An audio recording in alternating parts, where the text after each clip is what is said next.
Un cordial saludo a todos los oyentes de Radio María. Un día más, con la gracia del Señor, proseguimos el comentario del Catecismo de nuestra Madre la Iglesia.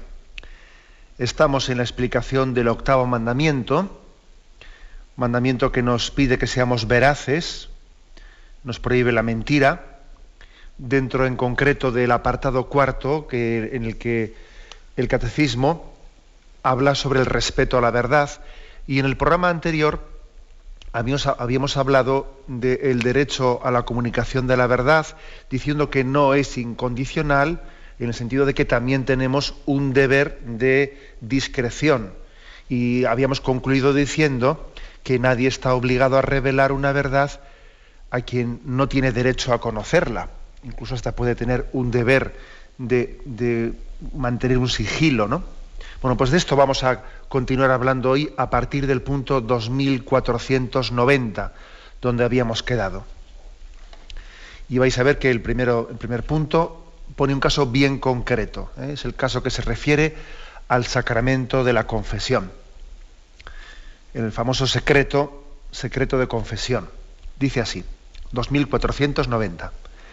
El secreto del sacramento de la reconciliación es sagrado y no puede ser revelado bajo ningún pretexto. El sigilo sacramental es inviolable, por lo cual está terminantemente prohibido al confesor descubrir al penitente de palabra o de cualquier otro modo y por ningún motivo. Bueno, pues como hemos dicho, si los puntos anteriores que habíamos comentado, pues en primer lugar hablaban de la importancia de la discreción, ser discretos, es una virtud, ser discretos. Ser veraz, no es más veraz el que lo cuenta todo, no es verdad, es un charlatán. No confundamos ser un charlatán con ser una persona muy veraz y muy transparente, no. La veracidad es decir la verdad, pero también decir la verdad que tenemos que decir, no revelar secretos, no ser indiscretos, no decir las cosas fuera de lugar y de contexto. La veracidad, pues, no es sinónimo de charlatanería, y la veracidad está ligada a la discreción. Bien es verdad que dijimos también que la discreción, no tenemos que recurrir pues al argumento de la discreción pues para justificar los secretismos que a veces es pues crear secretos de cosas que son muy sencillas y no conviene, ¿no? Bueno, dicho esto, habíamos hablado de la conveniencia de la discreción, ahora aquí se da un paso más y llegamos al deber de sigilo. En el deber de sigilo que podemos tener, en el deber de guardar cosas que son de intimidad, cosas que son secretos, hay pues todo, digamos, una graduación. Hay sigilos que nos obligan más que otros. Bien, aquí se empieza, vais a ver que los puntos posteriores después se recurre a otros sigilos que no obligan moralmente tanto. Aquí se comienza en el Catecismo por hablar del sigilo el mayor que existe. Y el mayor de los sigilos y el mayor deber que pueda existir de guardar un secreto es el secreto de confesión. Es el máximo deber de sigilo que pueda existir. ¿Por qué? Ahora vamos a intentar explicarlo. Porque hay un sacramento que es un sello de intimidad entre Dios y una persona en ese momento de comunicación. Un sacramento es un lugar, no me refiero al lugar físico, sino me refiero al entorno del sacramento. Es un lugar de encuentro personal con Dios. El sacramento es un tú a tú. Todos los sacramentos, no solo el de la confesión, pero todos los sacramentos tienen un tú a tú entre pues, quien recibe el sacramento, quien se bautiza, quien recibe la confirmación, quien se casa, quien se confiesa, y Dios, y Jesucristo. Hay un tú a tú. Y ese tú a tú está sellado por el sacramento. Bien, se nos remite a un punto anterior para explicar esto, 1467, que decía, estaba hablando en aquel contexto, hablaba del sacramento de la confesión, ¿no? o de la penitencia, o de la reconciliación, que le solemos dar muchos nombres. Y decía aquel punto: dada la delicadeza y la grandeza de este ministerio y el respeto debido a las personas, la Iglesia declara que todo sacerdote que oye confesiones está obligado a guardar un secreto absoluto sobre los pecados que sus penitentes le han confesado, bajo penas muy severas. Tampoco puede hacer uso de los conocimientos que la confesión le ha dado sobre la vida de los penitentes. Este secreto, que no admite excepción, se llama sigilo sacramental, porque lo que el penitente ha manifestado al sacerdote queda sellado por el sacramento. Es un sigilo sacramental porque ha quedado sellado.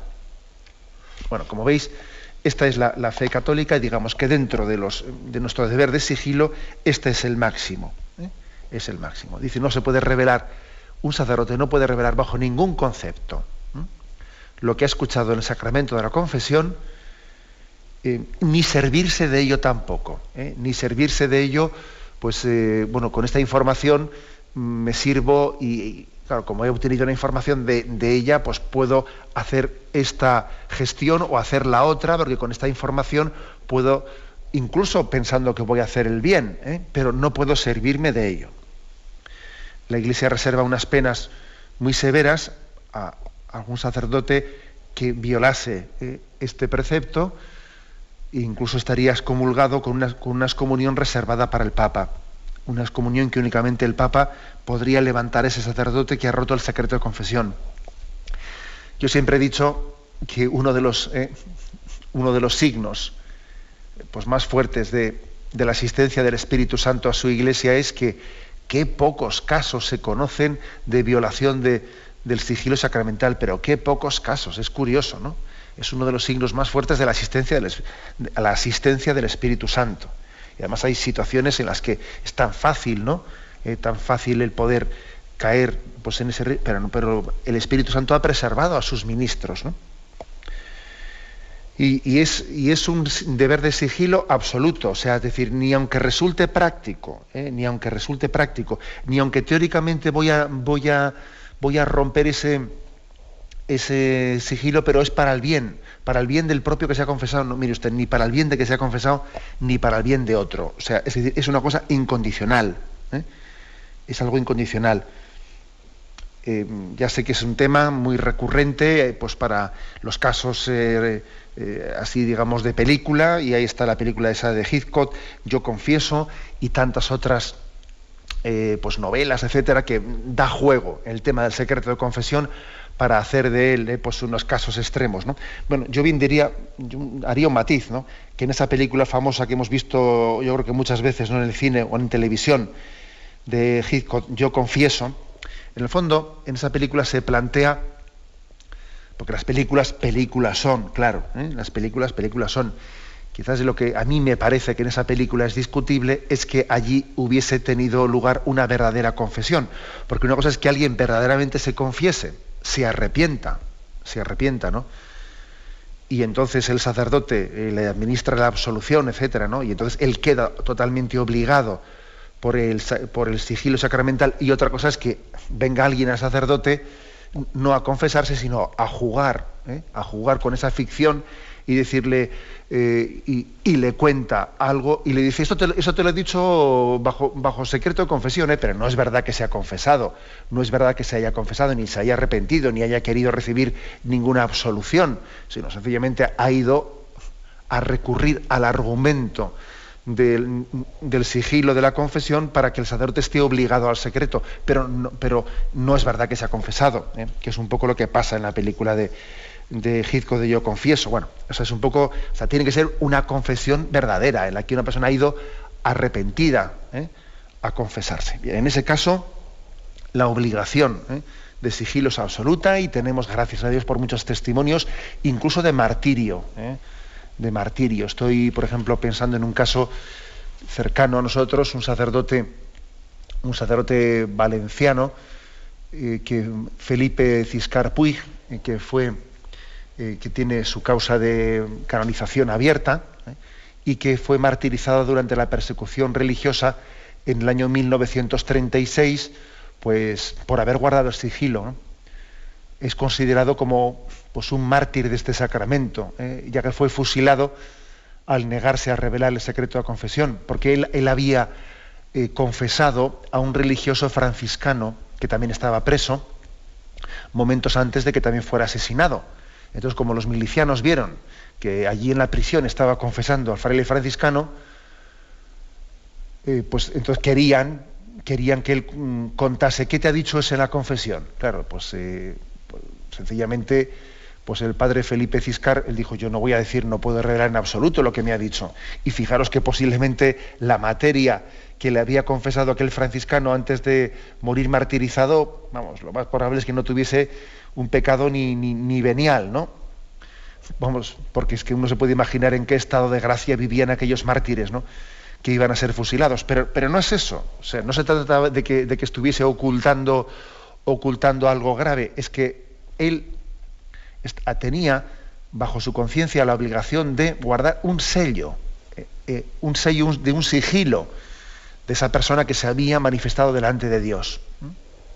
Intentaron arrancarle el contenido de aquella confesión, él se negó y entonces pues también le hicieron una ficción allí de juicio y allí fue llevado al término de Gata de Gorgos y allí fue fusilado el 8 de septiembre de 1936.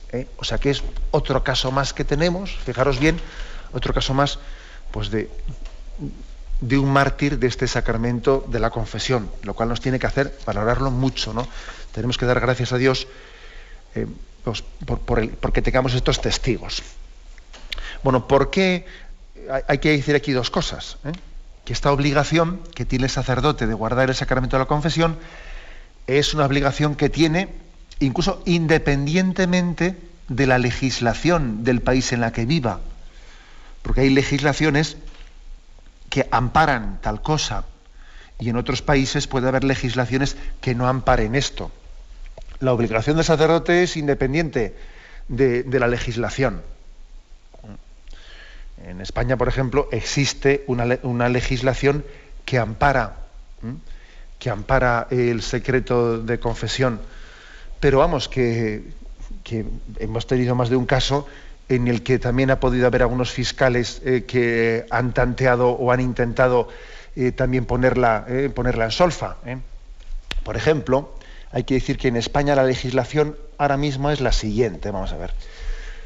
En el acuerdo entre la Santa Sede y el Estado español, ese acuerdo del año 1976, pues en el artículo 2, punto 3, se dice: en ningún caso los clérigos y los religiosos podrán ser requeridos por los jueces u otras autoridades para dar información sobre personas o materias que hayan tenido conocimiento por razón de su ministerio. Es decir, que en la legislación española el derecho reconocido por la legislación para un sacerdote o para un religioso, para guardar sus secretos, es más amplio todavía que el sacramento de la confesión, porque no se dice exclusivamente lo que haya conocido en el sacramento de la confesión, sino se dice también lo que haya conocido por razón de su ministerio, y se dice no solo del sacerdote, sino del religioso que no es sacerdote. Entonces es evidente que no se refiere solo al sacramento de la confesión. La prueba es que el religioso no es sacerdote, no puede celebrar el sacramento de la confesión, y también tiene, según este artículo, segundo apartado 3, tiene derecho tiene derecho a no ser requerido, o sea, por los tribunales. Un religioso, un sacerdote, tiene derecho a no ser requerido, a que no se le llame a un tribunal para contar, oiga, ¿y a usted y qué le dijo tal persona en la confesión? No puede ser requerido para ello. Más aún, ¿y qué le dijo tal persona en una conversación que tuvo con usted en su despacho, que fue a pedirle un consejo en dirección espiritual? Tampoco puedo decirlo, aunque no hubiese, o sea, estoy en mi pleno derecho de no decirlo. Aquí hay una distinción, una distinción. El sacerdote no puede, bajo ningún concepto, decir lo que ha escuchado en confesión. El sacerdote sí puede decir lo que ha escuchado no en confesión, sino bueno, pues en una conversación privada que ha tenido con un enfermo, por ejemplo. Sí puede decirlo, si lo juzga prudente, decirlo, pero no está obligado a decirlo ante los tribunales. La legislación española no le obliga a contar ni lo que ha escuchado en confesión, ni tampoco lo que ha escuchado en el ejercicio de su ministerio. Digo el sacerdote y digo también los religiosos.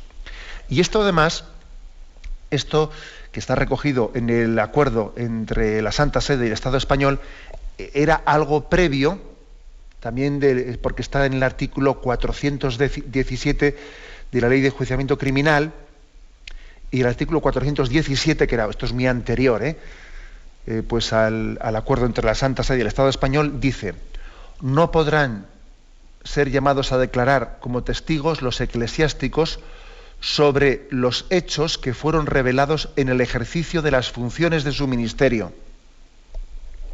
O sea, que eso estaba en la Ley de Enjuiciamiento Criminal, artículo 417, anterior al Código. Más aún, porque quizás en alguna ocasión ha habido también algún fiscal por ahí que ha dicho, bueno, pero estas son leyes, claro que son leyes que son obsoletas porque son anteriores a la Constitución española, y esto no entra en el marco democrático español.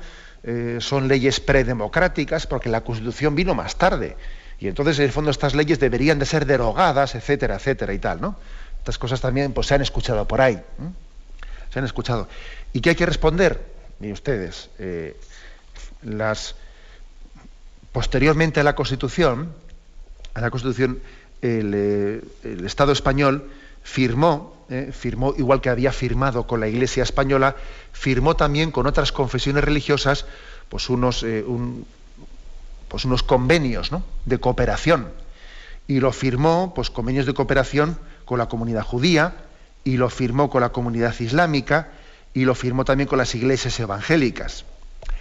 Y en esos 3 convenios de cooperación, tanto con los judíos como con los islámicos, como los musulmanes, ¿no?, como con los evangélicos, en esos 3 convenios firmados, en los 3 se reconoce explícitamente que sus ministros, y eso que por supuesto que ellos no tienen sacramento de la confesión, pero un imán, un rabino, un pastor, un rabino judío, pues un pastor evangélico, un imán musulmán, tienen el mismo derecho en la legislación española que un sacerdote católico, a que no se les pueda requerir en un tribunal para manifestar lo que conocieron en el sacramento no, que ellos no tienen un sacramento, en el ejercicio de su ministerio de pastor, de imán, etcétera. Lo tienen reconocido, y es un reconocimiento hecho posteriormente a la Constitución española.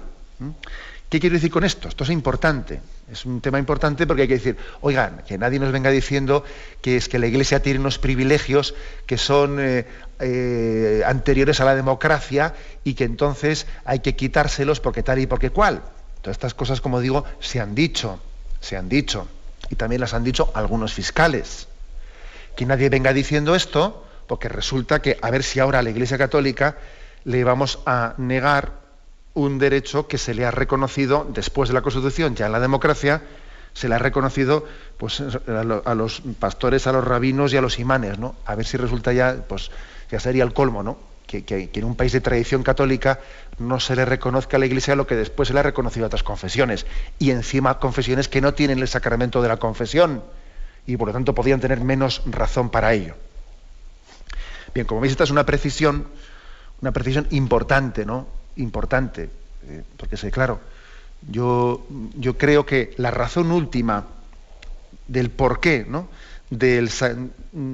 por qué conviene que un Estado, porque esto no es un privilegio. Algunos se piensa que estos son privilegios. No es un privilegio el que se le conceda a un sacerdote el derecho a no testificar, ¿no?, en un tribunal.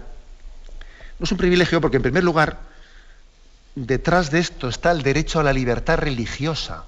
O sea, cuando una persona se va a confesar, ella tiene una libertad religiosa. Ella tiene derecho a creer que va a tener un encuentro con Dios, y que ese encuentro con Dios está preservado de consecuencias judiciales, y que lo que yo cuento aquí se lo cuento a Dios y no se lo cuento a nadie más. O sea, tiene un derecho a la libertad religiosa. Y además de esto, yo diría un segundo argumento, que un Estado tiene que entender que incluso más allá de la libertad religiosa, tiene derecho, o sea, debe de entender que es sano, es conveniente, ¿no?, que también existan en una sociedad civil que está sujeta pues también a consecuencias jurídicas, pero es conveniente que existan ámbitos en los que uno pueda abrir su conciencia sin que estén allí los micrófonos puestos. O sea, es que es así, ¿eh? Uno tiene derecho a abrir su conciencia pues para pedir un consejo, para aclararse en la vida, sin que sea, sí, pero mira, si pido consejo, igual por haber pedido consejo ya te han pillado y ya te han llevado a un tribunal. Oiga, yo tengo derecho a que exista un ámbito en el que mi conciencia pueda ser consultada y esto no esté bajo la luz de ninguna policía, o sea, la conciencia es un ámbito interno y privado que también hay que respetar. La petición de consejo, la petición de tal, ¿no?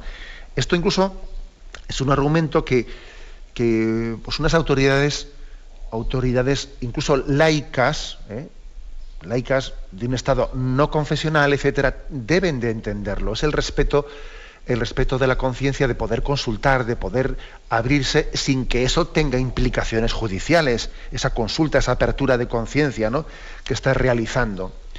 Es, como veis, es un aspecto, como veis, importante, ¿no?, porque muchas veces no nos damos cuenta, pensamos que todo en la vida está sujeto a una posible judicialización, ¿no? Pero es que el ámbito interno de la conciencia está mucho más allá, ¿no? Es mucho más íntimo, es mucho más profundo y debe ser preservado también, ¿no? Hay ámbitos, por lo tanto, en el que, especialmente en la vida religiosa, pero también en más ámbitos también, como vais a ver en el punto siguiente que vamos a comentar. Acá, hablando de el deber de sigilo, y en primer lugar hemos hablado en el punto 2490 del mayor de todos los deberes de sigilo que puedan existir, que es el del secreto de la confesión. Ahora vamos a hablar de los secretos profesionales, ¿no?, que existen también en otros ámbitos profesionales, pero están puestos aparte. ¿Por qué están puestos aparte? Porque es que hay una diferencia muy sustancial entre el grado del deber del sigilo en el sacramento de la confesión y estos otros. El que puede tener un abogado, el que puede tener un médico. Hay una diferencia muy grande. ¿Por qué? Podéis decir vosotros, bueno, porque es que hay un compromiso también ante Dios y esto tiene consecuencias prácticas. Por ejemplo, el deber de guardar sigilo ante quien se confesó con él, pues no termina. O sea, el deber que tiene el sacerdote de guardar ese sigilo en una confesión no termina por el hecho de que el confidente, o sea, el que se ha confesado, haya hecho público el contenido de la conversación, de la confesión. Imaginaros, ¿no?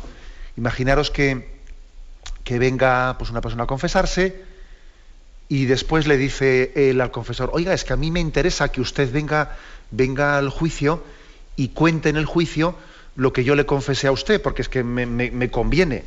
Mira, te convendrá, pero yo no lo puedo contar, ¿entiendes? Porque es que no es que yo tenga secreto de confesión por ti, o sea, no es que yo sea por guardar tu intimidad, es por eso, pero además de ser por eso, es que yo tengo un compromiso con el propio sacramento lo tengo. Luego, yo no puedo revelar lo que tú me dijiste, ni aunque tú lo estés diciendo y tú me invites a mí a decirlo. O sea, vamos a ver, que es que las cosas son así, ¿eh? Yo no puedo ser obligado a ello, no puedo ser obligado a manifestarlo. Por lo tanto, digamos que el deber de sigilo no se justifica únicamente por el derecho a la confidencialidad de quien le abrió su conciencia, sino que también está justificado por otras cosas, ¿no? Pues por la custodia del propio sacramento y por la discreción que se le debe. Bien, y digo que es distinto, sin embargo, el caso de los secretos profesionales. Pasamos al punto 2491. Dice así: los secretos profesionales que obligan, por ejemplo, a políticos, militares, médicos, juristas, o las confidencias hechas bajo secreto deben ser guardados, salvo los casos excepcionales en los que el no revelarlos podría causar al que los ha confiado al que los ha recibido o a un tercero daños muy graves y evitables únicamente mediante la divulgación de la verdad. Las informaciones privadas perjudiciales al prójimo, aunque no hayan sido confiadas bajo secreto, no deben ser divulgadas sin una razón grave y proporcionada. Es decir, aquí, como veis, hay una manifestación distinta. También existe un secreto profesional, aunque sea en un grado distinto. ¿Qué se entiende por secreto profesional? Pues una obligación que tienen ciertos profesionales de mantener en secreto la información que han recibido de sus clientes. Caso típico, pues, de un médico, de un psicólogo, de un periodista, de un abogado. Este secreto profesional, no hay que decir que no nace, esta obligación a secreto no ha nacido únicamente de la doctrina cristiana, ya existía anteriormente, en el siglo V a.C., en el famoso juramento de hipocrático, también estaba allí recogido. Se decía allí: todo lo que viere u oyere mi profesión o fuera de ella, lo guardaré con sumo sigilo. O sea que, fijaros, ya existía tal cosa, ¿no? Existía tal cosa. Y también tenemos otro testimonio de un juramento hebreo en el que se habla: no revelarás secretos que se te han confiado, etcétera. Bien, o sea que también pertenece el tema del secreto profesional a otras tradiciones, incluso anteriores al cristianismo. Muchos analistas han dicho que fue especialmente el derecho romano, la época de los romanos, la que le dio más forma y la que, podríamos decirle, le justificó, le dio un marco legal al secreto profesional. Ellos, los romanos, solían distinguir dos formas, dos tipos de secreto profesional, ¿no? Decían la conmiso, en virtud del cual la obligación del secreto se imponía debido a la existencia de una convención anterior a la confidencia. Es decir, que antes de que se te entregase la confidencia, tú ya sabías que esto que me van a decir, yo tengo obligación de no descubrirlo. Y también había otro tipo de secreto que es no la commiso, sino la promiso, que es al revés. Es decir, que primero se te dice una cosa y luego se te dice: oye, esto que te he dicho tiene obligación de secreto. Lógicamente, la obligación de secreto es muy superior cuando yo tenía ya el deber de sigilo antes de que me dijesen la cosa. Es inferior el secreto, el deber de guardar un secreto, cuando a mí me han dicho una cosa y después de habérmela dicho me dicen: oye, tienes obligación de guardar secreto en esto. Bien, también existe en este segundo caso deber de sigilo, pero es verdad que es un deber inferior al primer caso, en el que yo he recibido una información sabiendo que lo que me decían iba a estar bajo secreto desde el primer momento. Bueno, pues esto digamos, ¿cuál es la justificación del secreto profesional? Pues hombre, que es una obligación de confidencialidad que es necesaria para que exista confianza. Es que es necesaria para que exista confianza entre el profesional y quien le va a solucionar sus servicios, ¿no?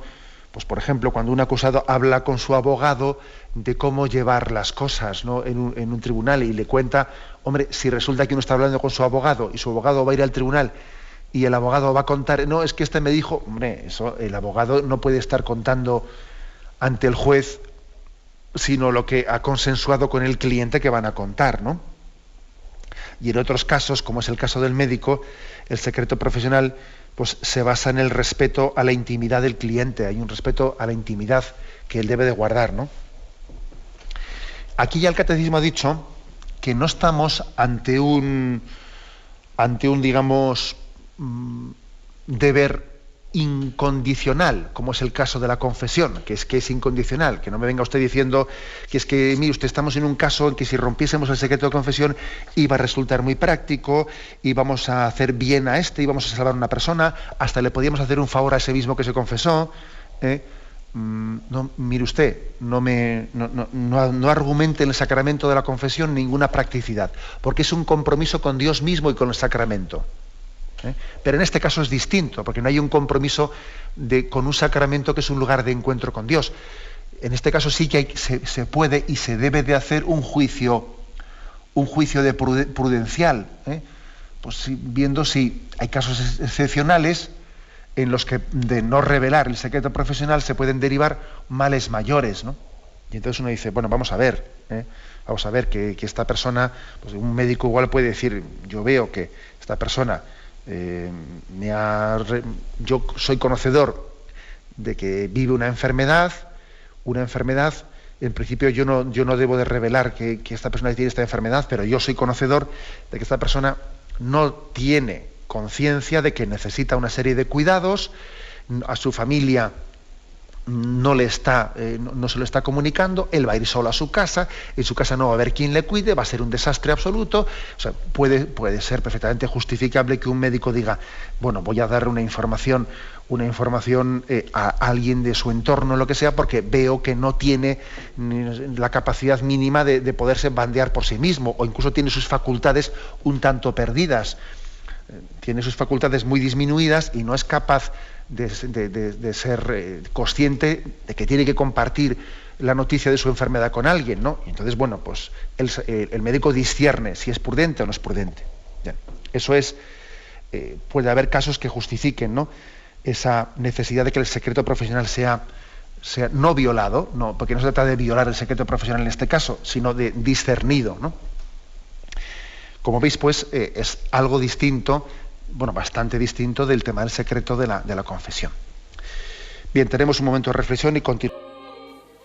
Escuchan el programa Catecismo de la Iglesia Católica con Monseñor José Ignacio Munilla.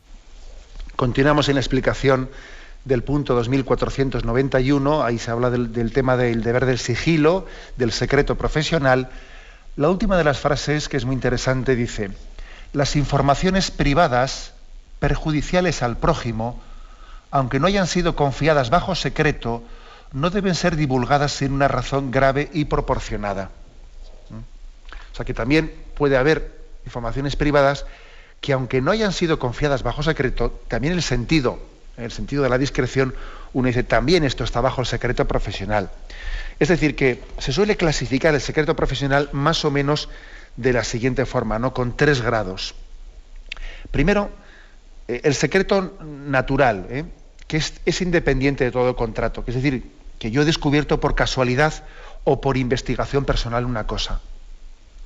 Pues imagínate, pues un abogado o un médico o lo que sea, que mirando el expediente de una persona o tirando un poco del hilo, etcétera, él mismo descubre una cosa de su cliente sin que su cliente se la haya dicho. Un abogado que tira un poco del hilo, tal.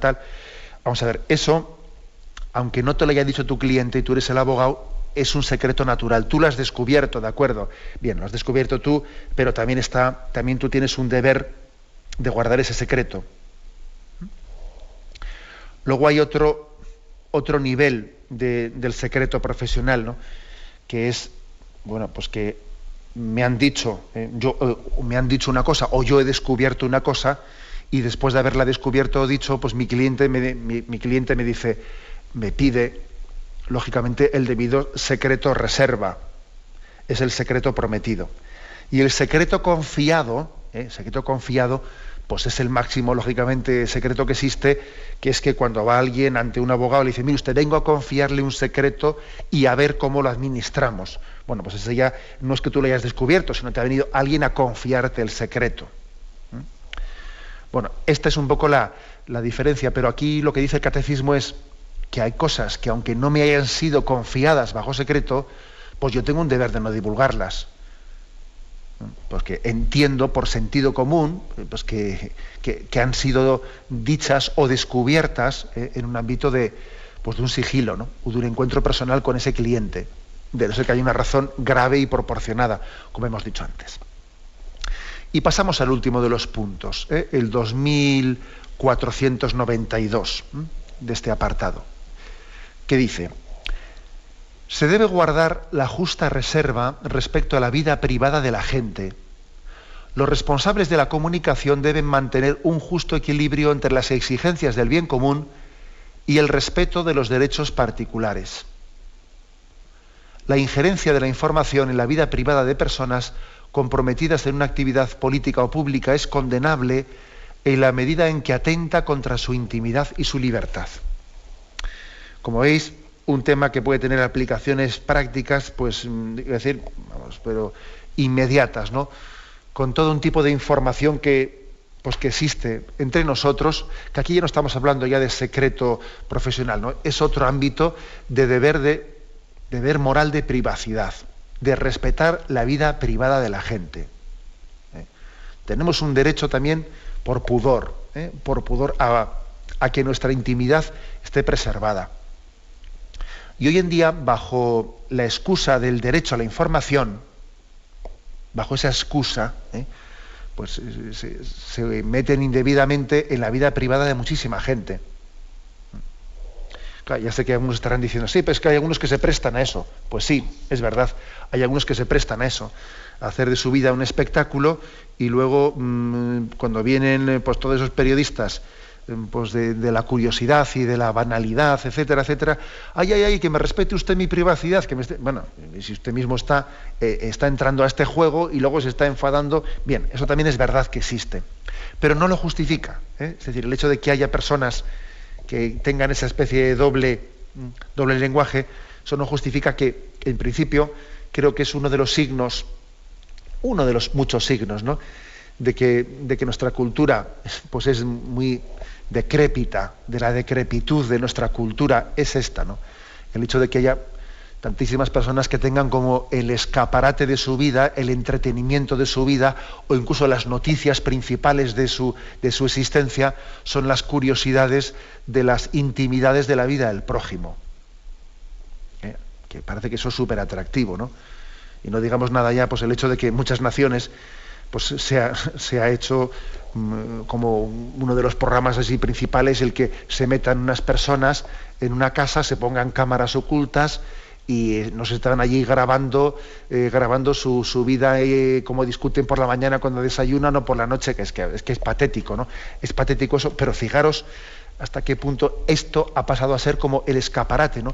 Cuando no hay grandes ideales, cuando una cultura pierde sus grandes ideales en los que poner su atención, su corazón, sus ojos, pues resulta que nos centramos en tonterías, ¿no? Nos centramos en la vida íntima de los demás, en la vida privada de los demás, haciendo de ella un espectáculo, porque no tenemos puntos de referencia, ¿no?, en los que poner nuestro corazón. Y entonces estamos viendo que pues eso, ¿no?, viendo qué es lo que pasa en una casa en la que se han encerrado 6, y a ver si han discutido esta noche o no han discutido, o esta se ha hecho novia de este, se ha hecho novia del otro, ¿no? Es que es tremendo, ¿no? O la investigación de a ver qué pasa con un cantante o pasa con el otro, si se ha divorciado de esta o si se ha divorciado de la otra. Y bueno, todo esto es un signo de decrepitud de nuestra cultura. Es un signo de decrepitud, ¿no? Es verdad que también eso conecta con una cierta tendencia que tenemos dentro de nosotros, que es pues una tendencia, bueno, pues a dispersarnos, ¿no?, a no poner el corazón en lo esencial, a no poner el corazón en lo sustancial, a no, de alguna manera, pues a no diferenciar y no discernir qué es lo importante y qué pues es lo relativo, a no preocuparme por lo que le preocupa al Señor. Que yo muchas veces digo, qué gran don es este, ¿no? Que yo al Señor le diga, Señor, que a mí me preocupe lo que a ti te preocupa y que me despreocupe de lo que a ti no te preocupa. Es que eso es un don importantísimo. Pedirle a Dios esta gracia, Señor, que yo no me preocupe más que de lo que es importante para ti. Sin embargo, cuando no vivimos, cuando no tenemos el fin de nuestra vida en la gloria de Dios, pues entonces estamos entretenidos y distraídos pues en montones de banalidades, en trivialidades, muchas veces pues en curiosear en la vida privada de los demás. Curiosear en esto, curiosear lo otro, curiosear lo más allá, ¿no? A mí me llama la atención que en la regla de los monjes, no pretendo yo que la regla de San Benito pues nosotros la apliquemos a nuestra vida, ¿no? Pero hay cosas que son muy significativas, ¿no? Dentro de los grados de soberbia y los grados de humildad, Decía San Benito que el primer grado de soberbia consiste en no tener, dice él, que es ese monje que no tiene clavados los ojos en el suelo o en el cielo y está siempre curioseando a izquierda, a derecha, mirando para aquí, mirando para allá, mirando cómo reza el otro en el coro, mira qué cara pone ese, mira el otro. En la regla monacal, dice San Benito, clava tus ojos en el suelo o dirige tus ojos al cielo, ¿no? Y no estés mariposeando, mirando aquí, allá, de derecha e izquierda. Bueno, eso que está dicho en un tono monacal, apliquémoslo a nuestra vida, ¿no? Apliquémoslo a nuestra vida y entonces aquí digamos, vamos a ver, guardemos reserva respecto a la vida privada de la gente. Y los responsables de la comunicación tienen también un deber moral grave en esto y no tienen derecho alguno a recurrir al argumento del derecho o del deber de informar con confundir información con cotilleo. Que la información es una cosa y el cotilleo es otra. El cotilleo es otra, ¿no?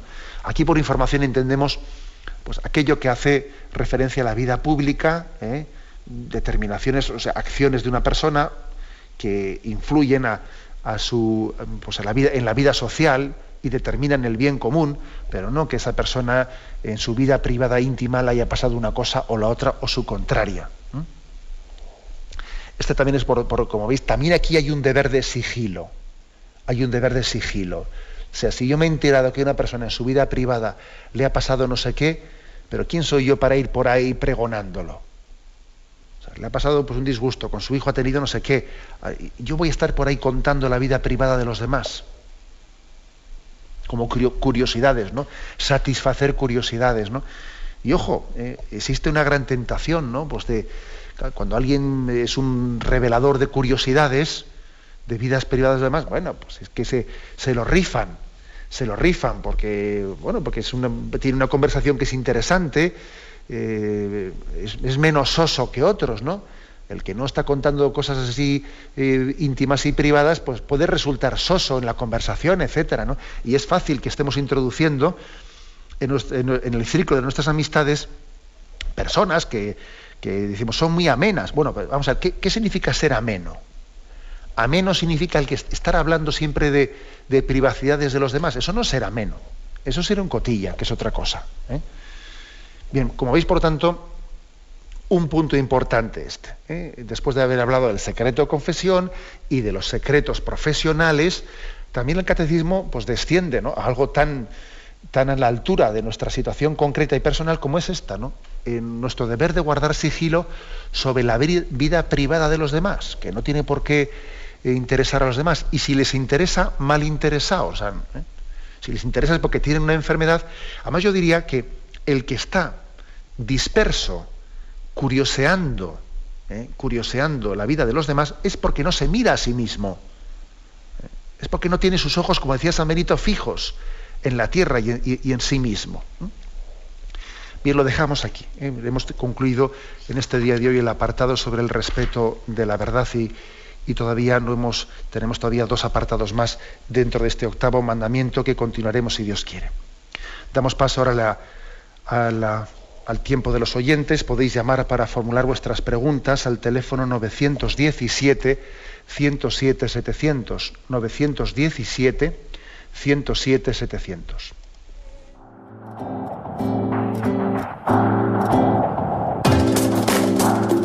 Estos voluntarios que dan su tiempo generosamente en el día a día.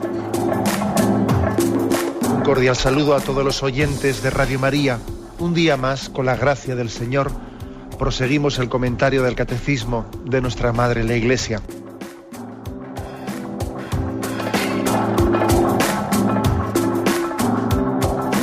Porque le has quitado la única manera de protesta que tiene. O sea que cuando hay un dolor fuerte no hay que tomar analgésicos, hay que ir directamente al médico. Sí, hay que bien, pero no analgésicos fuertes para que se cometa el error de bloquear la defensa y no poder llegar al diagnóstico. Bien. ¿Le gustaría tener sus programas favoritos de Radio María para escuchar en cualquier momento? Llame y pídanos el programa que más le interesa en cualquiera de sus emisiones. Recogeremos su petición además de sus datos completos para hacer el envío. Solo necesita tener un lector de CD o DVD que reproduzca el formato de compresión digital MP3. Llame al 914-550-480 y atenderemos su petición encantados. Tome nota. 914-550-480. Radio María, más cerca de usted.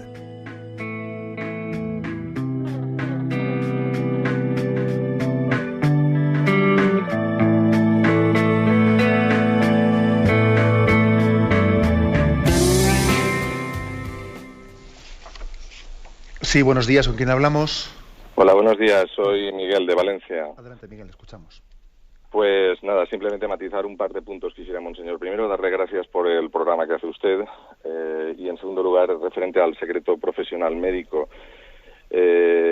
Mucha gente no tiene claro que el secreto profesional médico no es vinculante.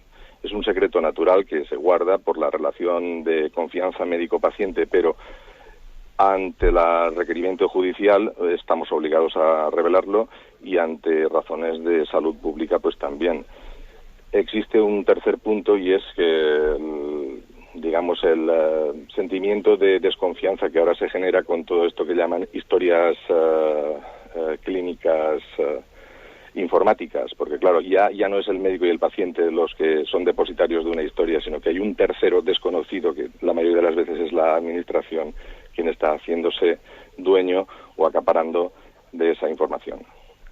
Vale, muchas gracias. Bien, muchísimas gracias. Gracias a usted. Pues son dos aportaciones, desde luego, importantes. También, lógicamente, esas personas que la administración pues son depositarias y que tienen toda una base de datos y que, bueno, pues son los informáticos, etcétera, etcétera. Estas personas también tienen un deber de secreto profesional muy grande. Vamos, yo diría que incluso podría decir hasta superior que el propio médico, porque el propio médico cuando tiene un secreto, él tendrá que administrar cuando hay una causa grave o proporcionada para que cuente algo, pues algún familiar o no de ese caso, ¿no? Pero sin embargo, pues un informático, un profesional de la administración, él no es la persona adecuada, por supuesto, de coger datos de su ordenador y contárselos a nadie, ¿eh? O sea, es decir, es mucho más, frío, ¿no? Y estricto el deber de guardar sigilo de alguien que trabaja, pues, en el mundo de la informática, que el de un profesional como un médico que tendrá que ver y regular el caso concreto.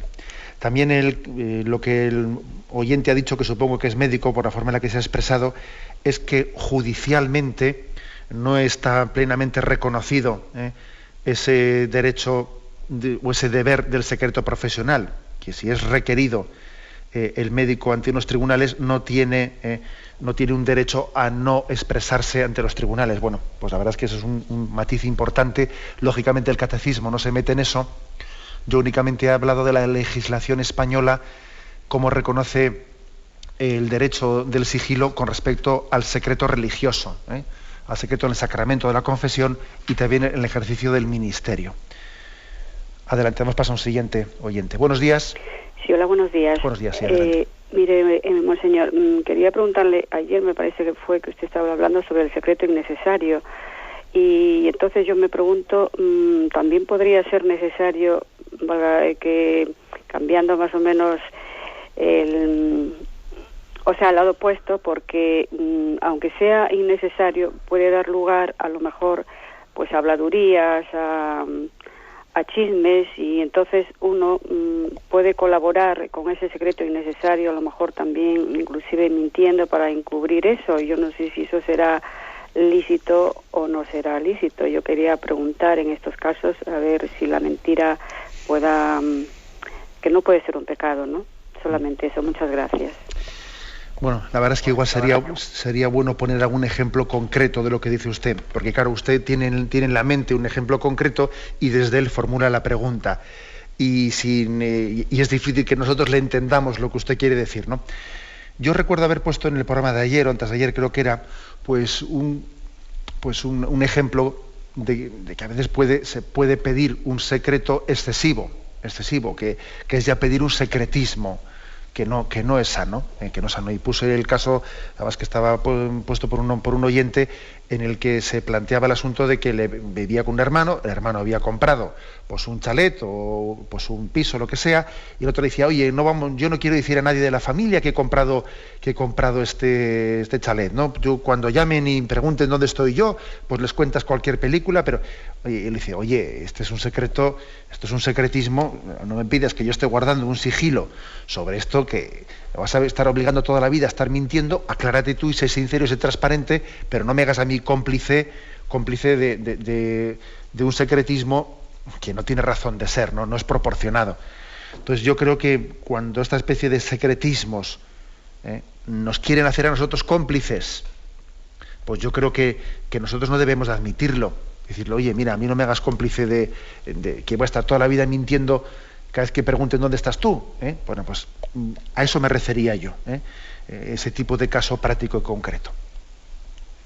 Adelante, vamos a un siguiente oyente. Buenos días.